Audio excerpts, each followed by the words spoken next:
welcome back, everyone. Episode 39 of the Creator Timer, and we have come back from a bit of a hiatus. Winter break, Tier 4 lockdown 2.0 has all kind of like jiggled us a bit around, and now we're back with an amazing guest, someone I heard speak recently at an accelerator event, and it's Professor Christian Busch. And Christian is the director of the Global Economy Program at the New York University, as well as teaching at London School of Economics. He co-directed the LSE's Innovation Lab. He co-founded the Sandbox Network, and an amazing part of his research has been a book which is becoming a New York bestseller, the Serendipity Mindset. And hopefully, Christian can share a little bit of thoughts about that. Thank you so much for joining us early in the morning for you. Thank you so much for having me. It's great to see you. So, Christian, I want to get right into it. When I first heard you speak, I'd never connected this word serendipity, which is a really beautiful word, which I've heard and seen in like kind of very artistic forms, but ever applied in a life context. So maybe just to get us started, what does it mean in the definition that you've used it? Yeah, well, I mean, it's definitely my favorite word, and it's related to this. When we think about luck, we always think about blind luck, right? We think about this kind of luck we can't influence, like being born into a loving family or something. But serendipity is about smart luck. It's about this luck that's all about our own actions, how we react to the unexpected. So, take this situation. Let's say you're in a coffee shop, you order a coffee, and if you have erratic hand movements like I do, you spill that coffee over the person next to you. And you sense that there might be some kind of connection with them. You sense there might be something. You don't know what it is, but you sense there might be something. Now you have two options, right? Option number one is you just say, I'm so sorry, here's a napkin. You walk outside and you think, I should have talked with that person. And option two is, of course, you say, I'm so sorry, I was thinking about XYZ. You start a conversation, and maybe that's the person you fall in love with, or that's the person you start something with, or something like this. So serendipity really is about acting on the unexpected and then connecting the dots and doing something with it. And so we see in our work that there's a lot of people who would consider themselves to be really lucky. And, people always ask them, what is it about? What is it about? And so a lot of times it is about our reaction to how we see something in uncertainty or the unexpected. That makes a lot of sense. And as you've said, I've often, when I've presented myself or when I've been talking about different things, I've always used the word luck instead of serendipity, and which I've actually every time now I'm speaking, I use the other word now. And it's so commonly used, right? We talk about the kind of incredible startups going from like tiny little things in a garage to unicorns. We say it's lucky. We talk about falling in love, and we say it's lucky. We talk about all these kind of concepts, and we like to put it to an almost like a mythical creature or being or something that's above the layer. And I think that's what's really cool. Now, I want to you're very like an economist, so you come from a very scientific perspective. How did you start to notice it, and then how are you able to kind of almost like categorize this as a phenomena that occurs with people? Yeah, I mean, the journey started very early on in life. I mean, I used to be that kind of kid who I was expelled from high school. I had to repeat a year. Like I had a very kind of challenging teenagerhood, and I still have a lot of respect for my parents that kind of pulled through with me and did that. And I transferred this into my driving style. So I kind of probably helped the unofficial world record of how many dustbins you can knock off on your way to school when you're driving. and then one day I wasn't that lucky anymore. I smashed into 4 parked cars, and all cars completely smashed, including my own. And I will not forget the policeman who came to the scene. And he was like, oh my God, he's still alive. So the idea that I was supposed to be dead, and that stuck with me for quite some time. And I started reading this book, which I highly recommend, Viktor Frankl's Man's Search for Meaning, which is all about essentially how do we find meaning in crisis? How do we find meaning in the toughest of circumstances? And so at that point in my life, I asked myself all these weird questions, like, if I would have died, who would have come to my funeral? Was it all worth it? Did I do anything meaningful? And it was depressing to look at that I hadn't done anything, and there wasn't that much meaning there. And so that book helped me a lot to kind of make sense out of things and see, oh wow, there's meaning in every situation, and you can make your own meaning in every situation and turn crisis into something. And so wow.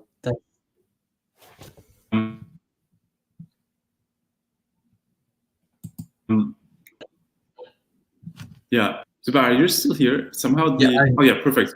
Yeah. Okay, perfect. Somehow it briefly broke the line. I don't know, but I hope it's well. And that's set me on, perfect. And that set me on this intense search for meaning. Trying to figure out what is life all about. And what I realized is, in my work as community builder, entrepreneur, and researcher, that the most inspiring people around me, they seem to have something in common, which is that they cultivate serendipity. They see something in the unexpected, turn into positive outcomes. And so a lot of my work now has been around how do you build a science-based framework around this that sees serendipity not only as this event that just happens to us, right? Oh my God, XYZ coincidence, but actually a process of seeing and connecting dots where, like in the coffee shop example, you see something in the moment and then you do something with it and go it. And, that's with all these kind of throughout history, right? Everything from Viagra to Post-it notes, like that's all serendipity in action once you construct it. Yeah. I want to keep going with this kind of concept a bit further, but before that, because you've we shared a little bit about your life journey, I want to learn more, because I think this would obviously this is the first time I'm hearing it, and it sounds fascinating, obviously very challenging, but also inspiring in the sense that from starting somewhere there. How did you end up, doing what you did in your undergraduate, graduate, and becoming a professor, a speaker, and doing a lot of entrepreneurial activities? Like, I know it's going to be a long podcast if we went through all the events, but give us like a whistle-stop tour through kind of the main events which guided you and brought you to where you are today. Yeah. Well, I mean, I think in high school, I used to be that kid that I wanted to experiment with everything. I wanted to I remember I was everything from, the groupie of the punk rock band to trying to trade on the stock market early to then kind of missing school because of a lot of different things, getting ourselves into trouble. And so it was this kind of idea that I didn't feel that high school kind of gave me what I needed in terms of like my creative outlet or my kind of different themes that I wanted to explore. And that's actually something in my work nowadays, which is also a big question, right? How do we redesign the education system in a way that actually allows people who want to push boundaries, who want to be creative, to have a channel for this? And so I think in high school, I didn't feel I had that. And so I searched mostly outside high school and tried a lot of different things. And I remember, for example, so I used to work in a coffee shop in Heidelberg. And my boss there, he was this amazing entrepreneur who we would then kind of import T-shirts and like go literally knock on door to door and like sell those T-shirts to people. And like we would just kind of like experiment with all different things we could do just to see like what could work and what's fun. I think that kind of car accident, that the reason I mentioned it was because to me that was in a way this kind of wake up moment where I was like, wow, like life can be over every moment. Like we always think life is so long, right? And like we have so much life to live. And then, let's first have a career in something. And then like later on, we can do what we're really excited about. No, like life can be over quickly. And so it's really kind of, it drove me into that direction of, wow, focus on what you feel is most meaningful. And at that point, I had no idea what that could be. So what I did was I applied to every university I could think of, and I had such a bad high school certificate that most said no. It was still that time where you had to kind of actually put it into the mail, every kind of application. And so like I put like over 40 applications into the mail to like everything that would sound like a university that I could be somehow fitting. And so I went to this kind of small, cute university in Germany that somehow, for some reason, I still don't understand, accepted me. And then I think there, what I found fascinating is really kind of how to leverage like student communities, because, I kind of started getting engaged in a lot of different groups, and then that allowed me to figure out, I seem to be more excited about like corporate responsibility, or I seem to be more excited about XYZ. And so I think the undergrad was a nice experimentation ground for me to really figure out what is something that feels purposeful and feels meaningful. And then kind of the master as well. And I think at that time then, coincidentally, I ran into my then co-founder at Sandbox, where, essentially it kind of opened up a whole new dimension of, oh, wow, we can build something here that caters to our passions of bringing people together. And so long story short, I think all these things that happened afterwards, like they usually happen serendipitously, but there was this kind of this core theme or this core passion of saying, okay, wow, I'm trying to figure out what I enjoy doing the most, which is connecting people, connecting dots, and then trying to find the outlet for this and pushing for this, but also, focusing on what could be the most interesting way to do that. And in my sense, I realized that for me, a lot of this was in academia, because, we would build these companies and communities, and then, the inner imposter would always come up and say, hey, do we actually know what we're actually doing here? We're pretending we have everything figured out, but actually we know nothing. And so it's kind of, and I think that's the theme general in life, that people always pretend they know everything, but in the end, like, nobody knows that much. So it's really kind of academia I enjoyed, because you can try to understand the patterns behind something, and then really kind of that's how we started building that kind of science-based foundation for things. Amazing. So that was where the rigor needed to come in to make sure that, what we're talking about actually does the causal linkages and all that. Incredible. So I feel like there's that intrinsic drive that you had about connecting people at the heart of everything, and all of your activities, whether it was, experimenting at undergrad all the way to now being a professor and teaching this concept and speaking about it and writing books about it. It's almost as though it might have got more packaged and better refined and more academically accepted, but it's always been almost the same thing that you've been kind of pushing and refining and developing. So it's an incredible journey to hear it described in such a way. I want to bring us back to this concept, though, because your book talks a lot about the serendipity mindset, which is something we must, entrepreneurs, people who want to, go through these kind of changes and level up almost in a gamified way. Adopting this mindset can really help you very, very, very much. So maybe you can describe a little bit about what that mindset is and how it maybe an experience which you've noticed because of adopting this approach. Yeah, absolutely. And to your point earlier, also, I feel this is such an important theme, in terms of that. I've seen that with a lot of my friends as well, that, when we look at our CVs, like, it seems very dispersed, right? Like, from community building to building companies to like being in research. But to your point, there's often like this kind of red thread that's all about, it was always about connecting dots or something. And I feel like that is in our lives a lot of times, right? That there might be very different outlets for our things, but actually it's a similar theme or passion that is behind it. And to your point, I think, a serendipity mindset really is about saying it's both a philosophy of life. So this idea that, we want to try to have a kind of sense of direction, or we want to have a certain idea of interest or something, but then also we have this kind of philosophy of life that, life is not perfect, and there will always be unexpected events, and that is not a threat. That can be our ally. That can be something that is on our side. And so it's really like the serendipity mindset is a philosophy of life that really says, look, we can cultivate serendipity. We can do something with the unexpected in a positive way, but also a daily practice. It's really the daily practice of saying, how do I put myself into a state of mind that allows me to consistently have positive coincidences? And so to give you an example of how to do that, it's really about two things, right? One is creating more meaningful accidents, so having more potential dots that could be connected, and then the other thing is making accidents more meaningful. So essentially, seeing crisis as opportunity. And I'll give you an example of both, maybe to drive it home. Yeah. The kind of creating more meaningful accidents is really about something like casting hooks, right? So there's this amazing entrepreneur in London, Ollie Barrett. If you would ask him, what do you do, right? This dreaded question, and then you would say, oh, I'm a student at XYZ, like high school, or I'm at XYZ. Like, it puts you into a box, right? And then it's very hard to get out of that box. But he would be something like, I'm an entrepreneur, but recently started reading into the philosophy of science. What I'm really excited about is playing the piano. And so what he's doing here is he's giving you three potential hooks, three potential things. We could be like, oh my God, such a coincidence. My mom is hosting piano matinees. I should introduce you to it. Or, oh my God, such a coincidence. My dad is teaching the philosophy of science. You should drop by at some point. The point here is that by building in different types of themes or interests into conversations that we want to put out there, we allow others to connect the dots for us. And by this, we can essentially kind of seed these serendipity triggers. Yeah. And that the amazing thing that happens then is that every conversation, every interaction becomes an opportunity for serendipity, even with the people we know already. Because usually we talk with them about the same stuff all the time, right? But once we start like seeding a couple of new things, that's where serendipity starts to happen.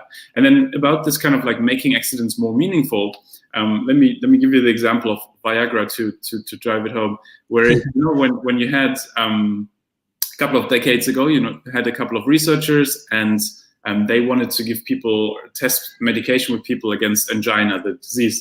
And they realized that there was some kind of movement happening in male participants' trousers. And, that was unexpected, right? And usually we would probably say, oh my God, that is embarrassing. That like, let's just ignore it, or let's find a quote unquote better way to cure angina where like there's no like movement in male participants' trousers. They did the opposite. They said, you know what, that's unexpected, but a lot of men in the world might have a problem in that department. So why don't we try to develop a medication that actually helps us to have that? And so that's how Viagra evolved. It was an accident, but someone put meaning into the accident and then something happened. And that's how mostly serendipity evolves, that you see something in the situation that others don't. As you described it, I could not help but the analogy that came to me was Brownian motion, when you talked about collisions and meaningful collisions especially. And just like to build on that analogy is like, how do you increase chemical reactions? There are ways to increase the rate of reaction, and you do things like increasing the temperature so there's more collisions happening, adding a catalyst so that the reactions actually connect. So something like the idea of saying three things at once rather than one thing, describing yourself, is almost like a catalyst, because now you're increasing the surface area of where you can connect. And I can keep going down this metaphor, but it sounds incredible and it seems so simple.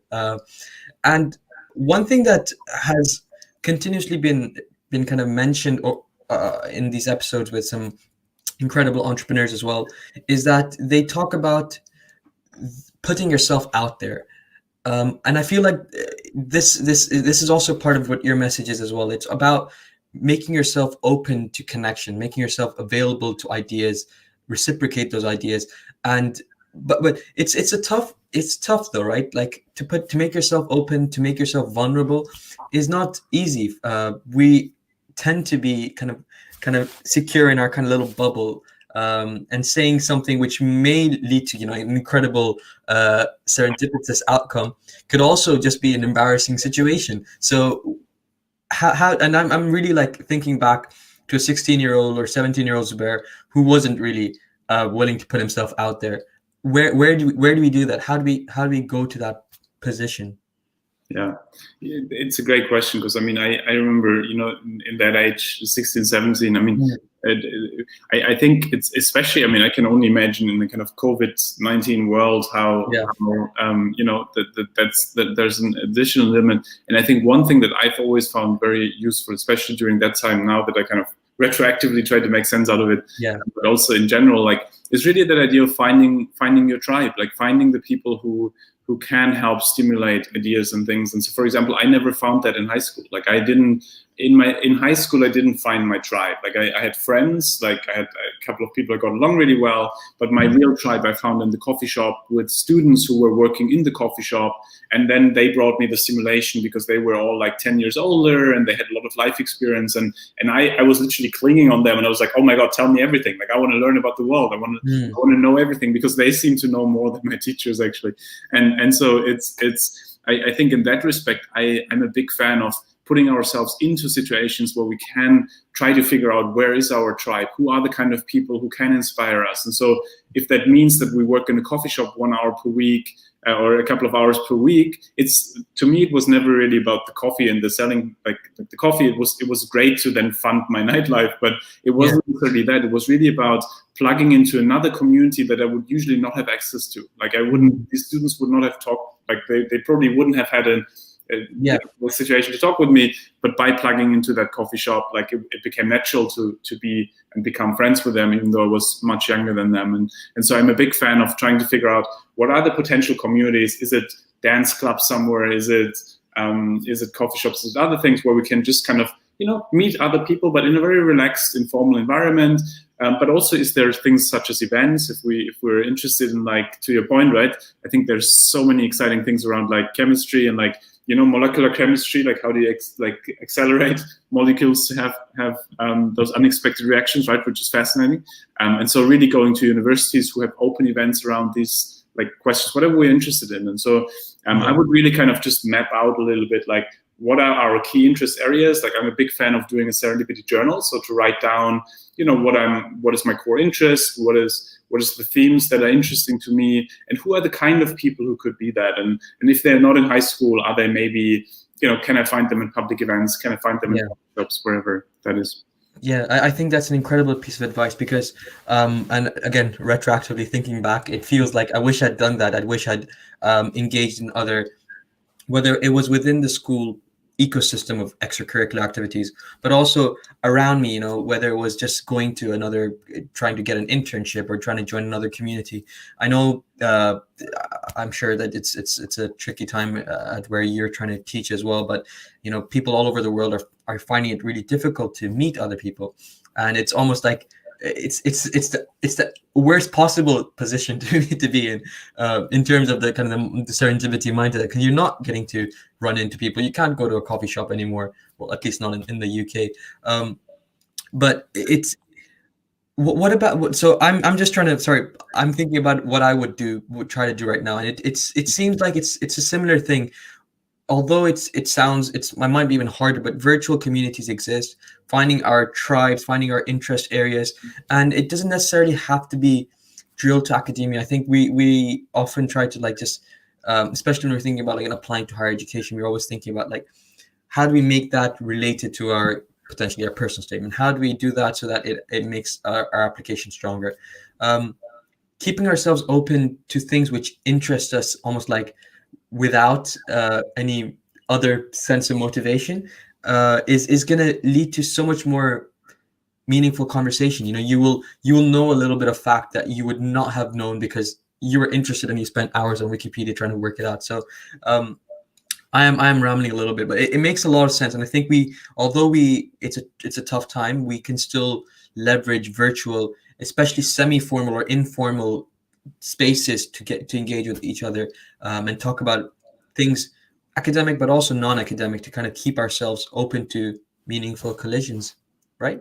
Absolutely, and that's completely true. And I think especially to your point during COVID times, that kind of question, how to safely engage with people. Of course, I guess in that age, 14 to 16 or so, it's always a question which communities are safe to engage in. But I think one thing that I've found super useful across different age groups is to think about what is a theme or interest that could be built on, and then starting to share about it, and really kind of starting to share about it wherever you are, if you're on Facebook or TikTok or wherever you are, like really kind of, I think a lot of people use platforms like TikTok or so in a kind of quite simple way that doesn't it might help them build a kind of personal brand, but it might be in a way that in 5 years they will be not so excited about it anymore. Versus I think if there's key themes that are really interesting, that you can build on, where you feel, oh wow, I can do short clips about this, and then I can build on this and really do something with it. I think there's a lot of potential to then not only have to go to people, but actually to pull people to you. And I think that's where the push becomes the pull, right? And I think that's where it gets really interesting to really think about how can we use these kind of new types of media to build our own kind of, I think brand is the absolutely wrong word, our own kind of interests, anchors that then people feel drawn to because they're like, oh my God, this person is similarly passionate about what we're passionate about. Let's kind of build a community around them. Yeah, I have, we're getting closer to the end of our podcast, but I have one question which I'm really interested in hearing your thoughts about, because you mentioned a little bit, you talked about what you see is kind of missing in the education system. And I think there's a whole bunch of things that's missing, but I want to take all your research and thinking about this spontaneous engagement, interactions, and how one can see this in the educational world. How can we, a lot of my most of my work and studying and intense kind of mental breakthroughs have happened not in a classroom. What do you see the educational system creating, leveraging to make those spontaneous interactions happen and lead to kind of, positive educational outcomes? Yeah, that's a fantastic question, because that's exactly, it's one of my core passions, and one of the themes, and one of the reasons actually for writing that book was literally to say, how do we bring the life skill of cultivating serendipity into schools, into universities, and really kind of make that a way of life. And that includes kind of like, instead of just teaching content, right, like literally kind of thinking about how to exercise the serendipity muscle. So kind of literally having a class that could be around rhetorics and things such as like setting hooks and other things, where you literally like train yourself to how to engage with people to create serendipity, right? So that's the mindful piece that we can focus on. Then there's of course the kind of ritual piece, and like the question of how do you essentially get people into a rhythm that feels natural, that's similar to how you would do it in a company, right? You could set up everything from project funerals, right, where students essentially talk about, like XYZ didn't work out in my life, and this is what I learned from it, and really kind of focusing on this idea of letting go of perfection, letting go of the idea that everyone always has to pretend that they know everything, which school is about, right? I mean, like I've always tried to kind of, wiggle my way through, but then the exam comes up and you're like, damn it, like you can't kind of like, talk your way through the exam. And so but I feel like there's a lot around what we can learn from organizational practices, such as project funerals, where when things don't work out, we talk about why and what we can learn from it. And I think that kind of approach to getting students into this idea of, oh, wow, I don't have to be perfect. Nobody's perfect. Everyone's trying to figure it out. But hey, here are a couple of ways that can help me to consistently learn from what doesn't work and to consistently move on from that. I think we can build that into literally every session, because that is just about the way we ask questions in the classroom. That's about the way we use things like the Socratic method more, right? Which is more about questioning rather than just pushing solutions on people and so on. So I think there's a lot we can do in that regard. And if you have any themes, I mean, I'm obviously a big fan of yours and your mind and your thinking, and so delighted to also continue that conversation. And kudos, by the way, for asking those wonderful questions. I think that's much needed. Thank you so much. It's been an incredible conversation. I think I'm really glad. Again, I'm practicing serendipity by relaunching the podcast, because I'm getting to meet some incredible people, having some incredible conversations, and maybe that'll lead to something else. So thank you so much. Have a great, lovely day. Thank you so much. Appreciate it. Okay. Bye-bye. See you soon. Bye.